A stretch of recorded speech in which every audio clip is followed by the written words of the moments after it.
Okay, the best themes to invest in for your SIP or ISA.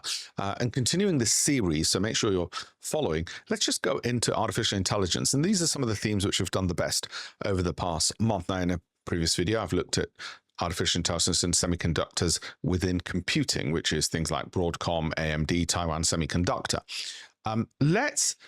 For this one, if we're looking at artificial intelligence, let's look at one of the themes which actually over the past month hasn't happened to do particularly well. And what's interesting is, I'm not going to look at enterprise.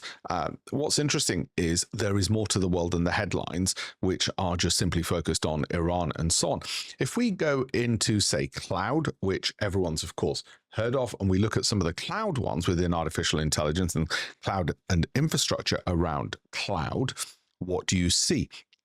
Well, you've got, first of all, several things which become very obvious. You've got everything from Dell at 26% up, and then that in the last month, and then that begs the question, well, which one of these are likely to win? You've got SMCI all the way down -15. So you can see this broad range. You've got long-term compounders like Microsoft, which I'd happily buy more of. Okay, because I'm expecting it at least to generate me 30% over the next 1 to 2 years. Even if it took 2 years, perfectly fine for me. In terms of, given the safety of the company, having a slightly lower return of 15% per annum, but for a relatively safe company, is worth more than trying to go for more from a more volatile company. Okay, you've got your Amazons as well. So how are we going to narrow this down? Well, I've said in previous videos, and this is really important to portfolio construction, if you're going to have about 20 to 40 securities anyway, you're going to have between 2.5% to 5% in each one. You really don't want less than 1% for simple mathematic reasons in your portfolio of anything, because if you do happen to call it right, it's barely going to make an impact and move the needle. It's just going to make you feel a bit better and give you a lot of a bureaucratic headache.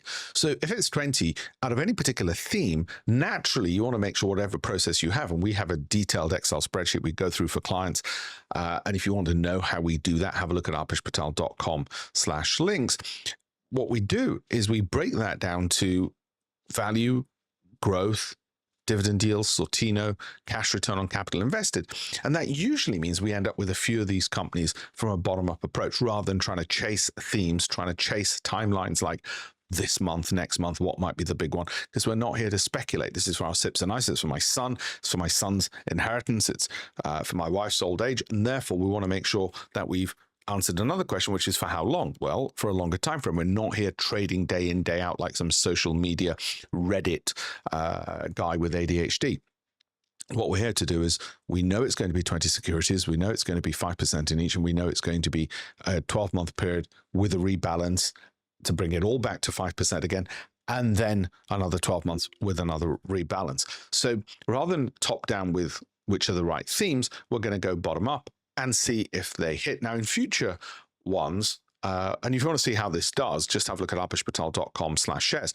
But in future ones, what I'm also going to cover for you is some of the other things which are in the news, and show you how you're not necessarily trying to chase and pick which one's winning now, but you want to make sure you've got some exposure, but not too small. The reason for your funds and pensions do so poorly is because fund managers will create a thematic exchange traded fund or some investment trust, maybe just semiconductors.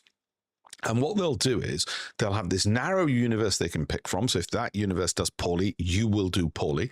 And then they'll put little bits of money in each one, because it's great for marketing to say, well, we happen to own this and we did happen to do that, and it went up 100%. Yeah, but your ownership of it went up next to nothing because you have 0.5% in it. And that's why fund managers do poorly, and you're far better off with this level of transparency and information doing it yourself. If you want to learn more about that, like I said, go to alpeshpatel.com/links. Now, in future ones, I'm going to cover some of the other materials and information in here for you as well. So make sure you follow.